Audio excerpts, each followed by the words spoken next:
There's a few characters in almost every fighting game series that appeal to a certain audience, I guess you would say. In Guilty Gear, it's characters like Jacko and Baiken. They have a ton of fan art.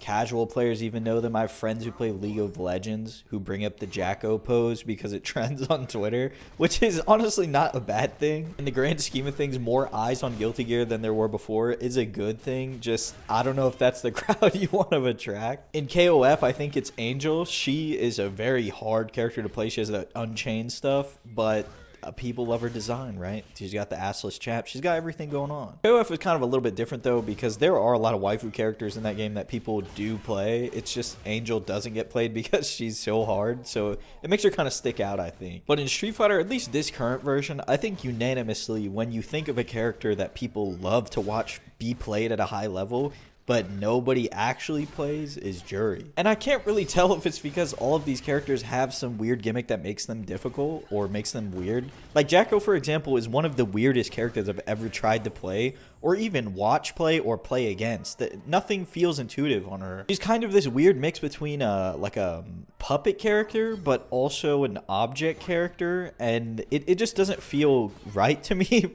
And that's in Strive, where she's completely different. In Rev 2, the one time I played against her, she was building like a bunch of tiny little houses and she pulls out a little harp and starts playing music at you. It's very weird. For somebody trying to learn that game, Rev 2 especially, I don't want to do all that shit. Like, yeah, she's pretty to look at, but I'm not going to learn all that. And that's the same feeling that some people get when they open like Angel's Command List and they see Unchained and then they see like 17 different follow-ups with a bunch of weird looking inputs. They just don't want to learn all that shit. They just want to look at the pretty characters. I think Baiken is probably the most played now out of this like weird category of Kuma characters I made up in my head, which is pretty interesting because I can't tell if people started playing her like in mass because the game is easier, so inherently the character is now easier to pick up, or if there's just more people playing Guilty Gear in general. It could just be a mix of both as well. But in my opinion, the thing with her is there's not a weird gimmick. Like, she doesn't have the guard cancel or anything anymore. She's just kind of a normal, well-rounded character. Not well-rounded in the sense like she has a fireball and a DP and everything, just like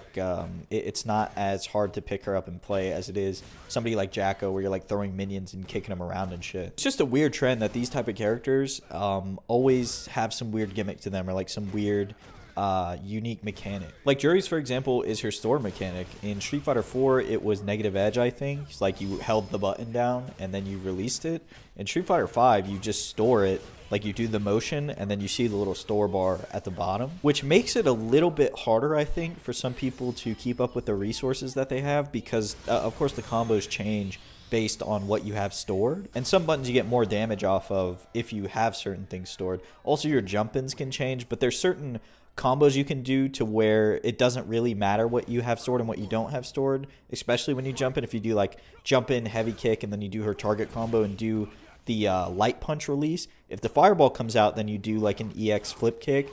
If the light if you store, like if you didn't have the light fireball there, if you store, you can just do a DP afterwards, so you don't really have to think about them all the time. And then even if you do land a hit and you don't have time to figure out what you have stored, you can always do an EX move, like EX heavy kick. I think Minot also kind of falls in this category. I know when I play that character, I get some some horny posts in the comments. But again, she has a unique mechanic, or a unique gimmick, if you want to call it that, with the orb, and she's probably the only object character in Street Fighter V, I think, who on top of having to play this weird game with the orb, has to know some of the hardest combos in the game with her V-trigger, which is where most of her damage comes from. And since she's like a zoner without a fireball, you can only mess up so many times, because once they're in, you're a zoner. You have like really long startup normals, so you can't really get them off of you easily. And she also doesn't have a reversal outside of super. It's a very unforgiving character to learn and play. Like a lot of other characters on this list, I guess if you want to call it that,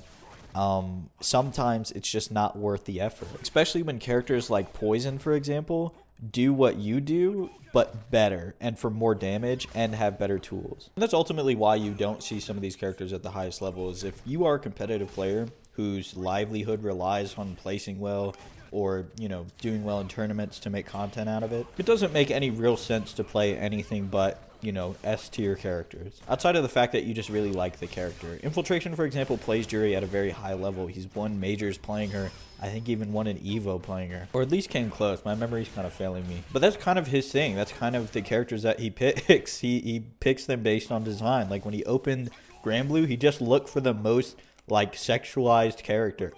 He just picks Matera. And then he opens Street Fighter and he just plays Jury. That's just how he is. And he's really good at adapting those characters to his playstyle. It's not impossible to win things without playing an S tier character. It's just you have to put in a lot more work than everybody else to really get good at that character and to be able to compete with those S tier characters with high level players. But yeah, that's gonna be it for me today. Let me know what you guys think in the comments below, and I'll talk to you again soon.